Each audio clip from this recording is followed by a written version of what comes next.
Hello students, Vinita Hindi class में आपका स्वागत है। आज हम कक्षा 9 की पुस्तक संचयन के पाठ 3 कल्लू कुम्हार की ऊनाकोटी के प्रश्नोत्तर करेंगे।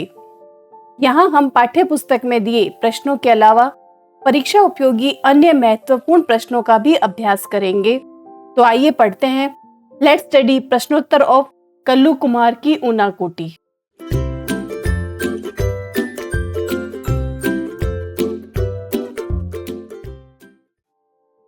पहला प्रश्न है, ऊनाकोटी का अर्थ स्पष्ट करते हुए बतलाएं कि यह स्थान इस नाम से क्यों प्रसिद्ध है।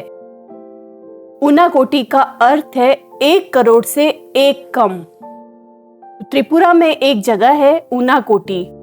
इसके लिए एक दंत कथा है कि कल्लू नाम के एक कुम्हार ने शिव के साथ रहने की प्रार्थना की और शिव ने शर्त रखी कि यदि एक रात में वह शिवजी की 1 करोड़ मूर्तियां बना देगा तो वह शिव पार्वती के साथ कैलाश पर्वत जा सकेगा।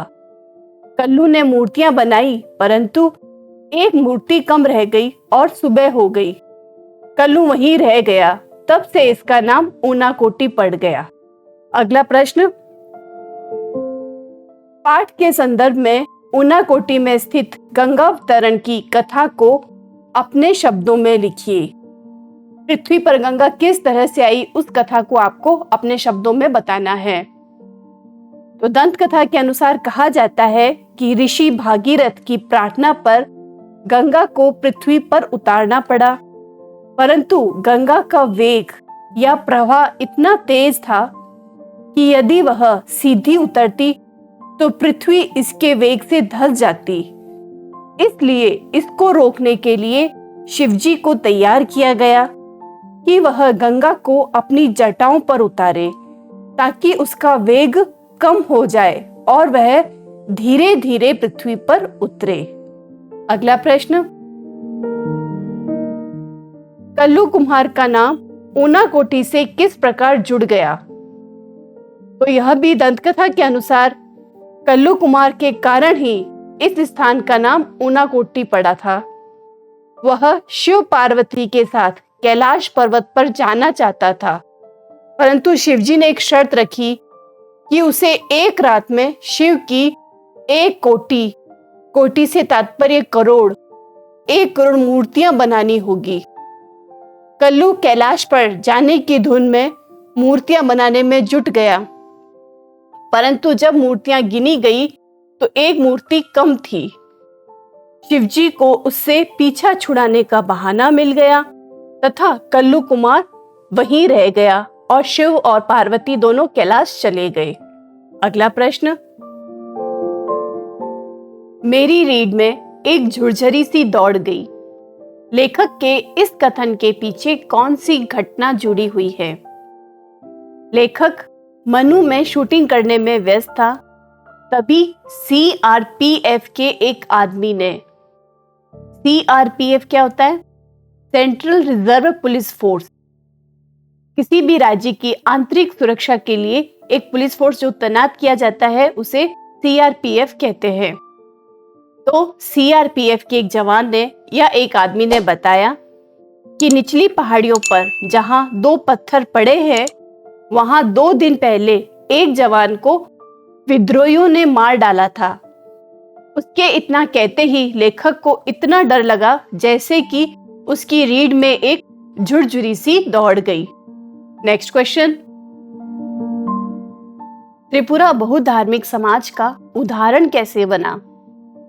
त्रिपुरा में विभिन्न धर्मों को मानने वाले लोग बाहरी क्षेत्रों से आकर बस गए हैं। इस प्रकार यहाँ अनेक धर्मों का समावेश हो गया है। त्रिपुरा में पश्चिमी बंगाल और असम से तो लोग आए ही हैं, साथ में बांग्लादेश से अत्यधिक आवक हो रही है। यहाँ 19 अनुसूचित जनजातियां और विश्व के 4 बड़े धर्मों का प्रतिनिधित्व है।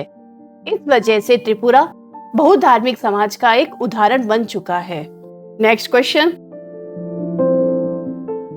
तिलियामुरा कस्बे में लेखक का परिचय किन 2 प्रमुख हस्तियों से हुआ।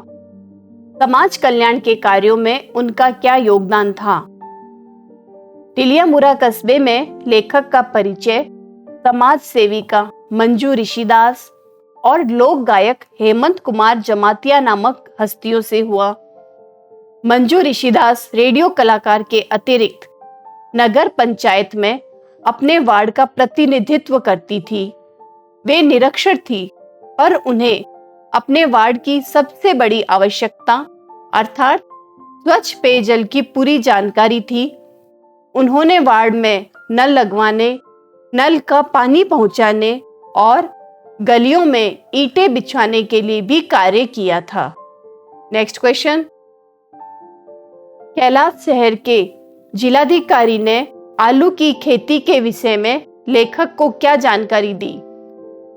जिलाधिकारी ने आलू की खेती के विषय में बताया कि आलू की बुआई के लिए पारंपरिक आलू के बीजों की जरूरत 2 मीट्रिक टन प्रति हेक्टेयर होती है, जबकि TPS टरू पोटैटो सीड्स की सिर्फ 100 ग्राम मात्रा 1 हेक्टेयर होती है।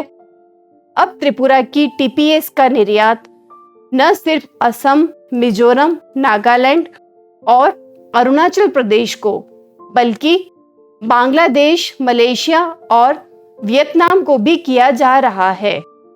अगला प्रश्न,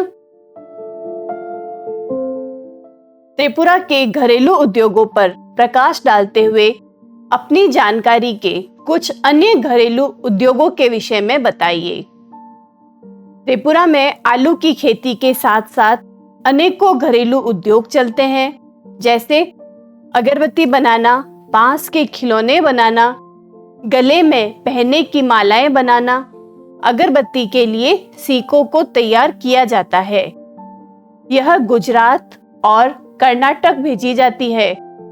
अन्य घरेलू उद्योगों में माचिस, साबुन, प्लास्टिक, जूते, कपड़े आदि के घरेलू उद्योग सर्व प्रसिद्ध है। नेक्स्ट क्वेश्चन, ये तो थे आपके पाठ्य पुस्तक में दिए प्रश्न। अब हम पढ़ेंगे पाठ्येतर प्रश्न या एक्स्ट्रा क्वेश्चंस।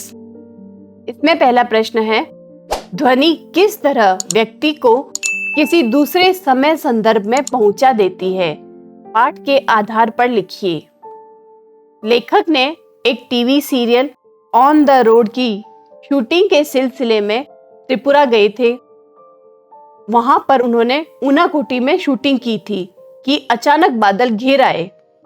लेखक जब तक अपना सामान समेटते तब तक बादल जोर से गर्जन और तर्जन करने लगे और तांडव शुरू हो गया।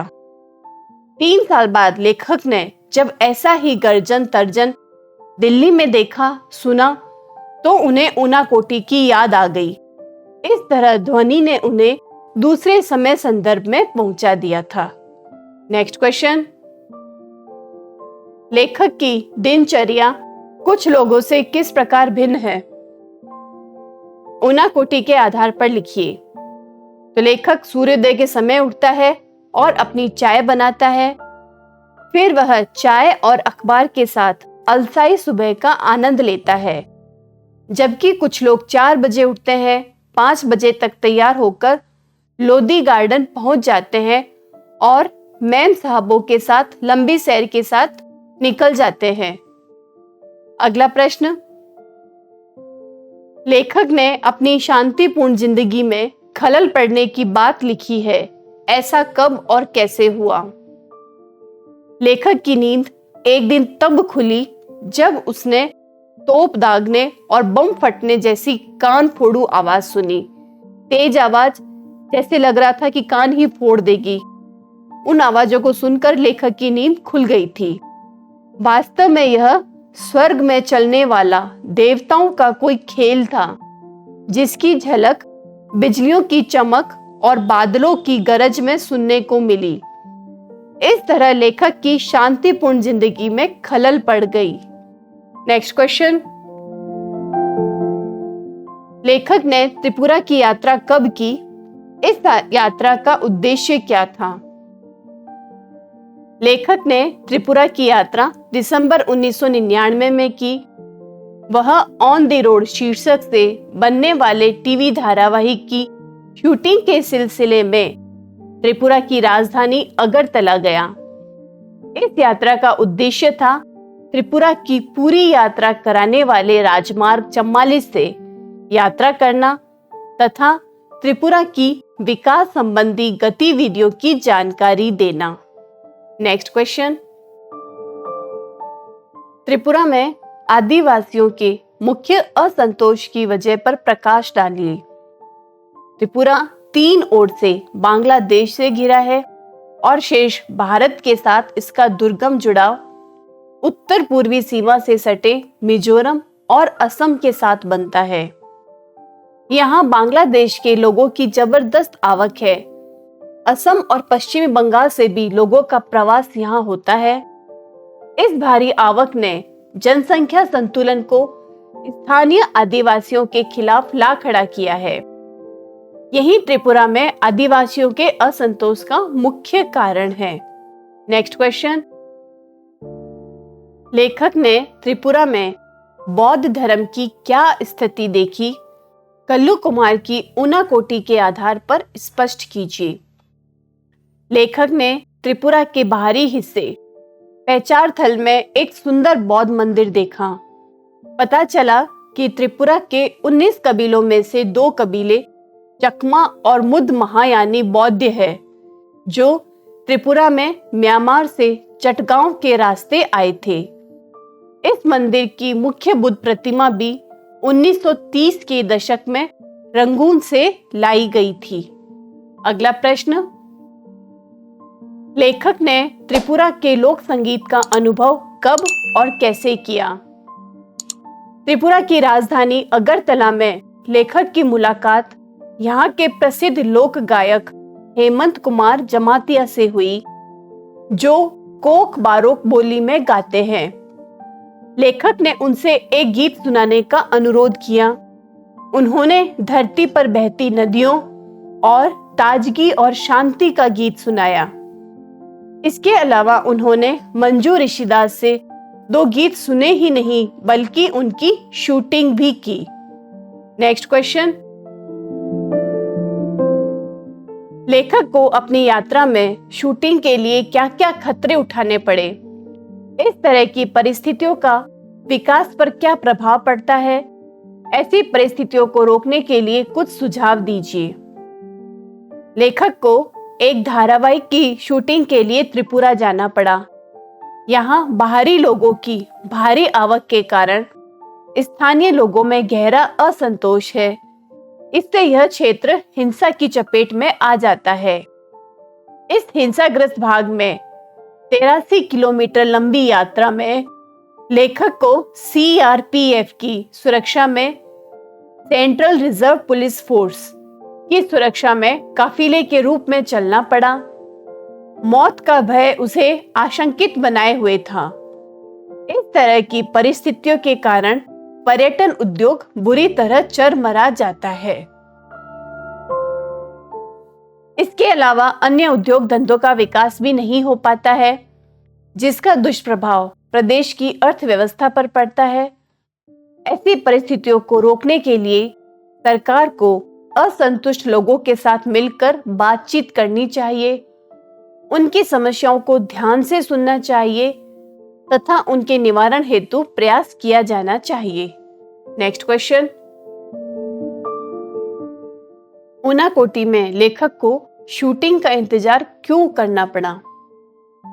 जिलाधिकारी द्वारा प्रदान की गई सुरक्षा के साथ लेखक अपनी टीम सहित 9 बजे तक ऊनाकोटी पहुंच गया, परंतु यह स्थान खास ऊंचे पहाड़ों से घिरा है। इससे यहाँ सूरज की रोशनी 10 बजे तक ही पहुंच पाती है। रोशनी के अभाव में शूटिंग करना संभव नहीं था, इसलिए लेखक को शूटिंग के लिए इंतजार करना पड़ा। अगला और आखिरी प्रश्न, कल्लू कुमार की ऊनाकोटी पाठ के आधार पर गंगावतरण की कथा का उल्लेख कीजिए और बताइए कि ऐसे स्थलों की यात्रा करते समय हमें किन किन बातों का ध्यान रखना चाहिए। त्रिपुरा राज्य में स्थित ऊनाकोटी नामक स्थान पर गंगावतरण की संपूर्ण कथा को पत्थरों पर उकेरा गया है। यहाँ एक विशाल चट्टान पर भागीरथ को तपस्या करते दर्शाया गया है, तो दूसरी चट्टान पर शिव के चेहरे को बनाया गया है और उनकी जटाएं 2 पहाड़ों की चोटियों पर फैली है। यह साल भर बहने वाला जल प्रपात है, जिसका जल गंगा जितना ही पवित्र माना जाता है। ऐसे स्थलों की यात्रा करते समय हमें यह विशेष ध्यान रखना चाहिए कि हम वहां गंदगी न फैलाएं, अपनी जरूरी वस्तुएं स्वयं ले जाएं और लेकर वापस आएं। पेड़ों, चट्टानों या अन्य प्राकृतिक वस्तुओं पर अपना नाम लिखने का प्रयास न करें तथा न ही कोई प्रतीक चिन्ह बनाएं। ऐसे स्थानों की पवित्रता का ध्यान रखें तथा पेड़ पौधों एवं अन्य वस्तुओं को नुकसान न पहुंचाएं। तो स्टूडेंट्स, इन प्रश्नों का आप अच्छे से अभ्यास कीजिए। अगले वीडियो में हम इसके एमसीक्यू करेंगे, तो हमसे जुड़े रहिए। वीडियोस को लाइक करें, कमेंट करें और हमारा चैनल लेट्स स्टडी को सब्सक्राइब भी करें। Thank you and all the best.